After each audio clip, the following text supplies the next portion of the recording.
নমস্কার, জয় শ্রীরাম। কেমন আছো সবাই? আশা করছি সকলেই ভালো আছো। আজকের আমার এই ভিডিওটির মাধ্যমে আমি একজনের একটা কমেন্টের জবাব দিতে চাই।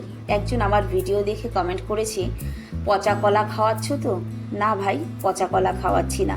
তুমি ভালো করে দেখো কলাগুলো সত্যি পচা কিনা। আর থাকলো কথা, এই অসম্ভব গরমে রাস্তার দুই ধারে ফলওয়ালারা দাঁড়িয়ে থাকে।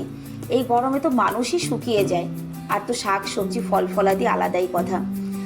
বিশেষ করে পাকা কলা যদি তুমি কিনে এনে ঘরেও রেখে দাও না, একটা দিন পরের দিন সকালবেলা দেখবে তার উপরের রঙটা চেঞ্জ হয়ে গেছে।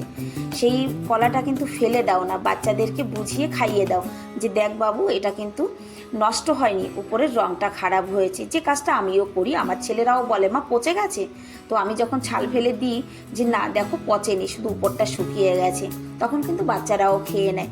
আর থাকলো আমি এই যে এদের জন্য যে খাবার নিয়ে আসি, আমার উচিত এরা যেটা ভালো খায় সেটাই নিয়ে আসা। একটু শক্ত বা কাঁচা কলা নিয়ে আসলে এরা কিন্তু সেটা খায় না।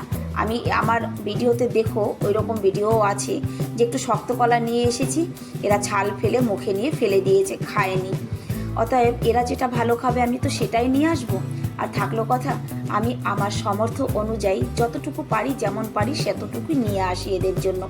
এটা আমার ভালো লাগা, এবং আমি এদের কাছে এসে সত্যি ভীষণ একটা শান্তি পাই, মনের তৃপ্তি আছে।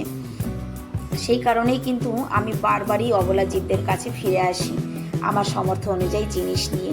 তো এই যে কলাগুলো যে পচা নয়, সেটা যদি চাও একদিন পাকা কলা কিনে নিয়ে পরের দিনকে বাড়িতে সেই কলাটাকে দেখে নেবে, তাহলেই তোমার কাছে প্র্যাকটিক্যাল হয়ে যাবে যে আমি কি এদের জন্য পচা কলা নিয়ে এসেছি, না কাঁচা কলা নিয়ে এসেছি, না গলা কলা নিয়ে এসেছি। হ্যাঁ, আমি একটু পাকা কলাই এদের জন্য নিয়ে আসার চেষ্টা করি বা নিয়ে আসি।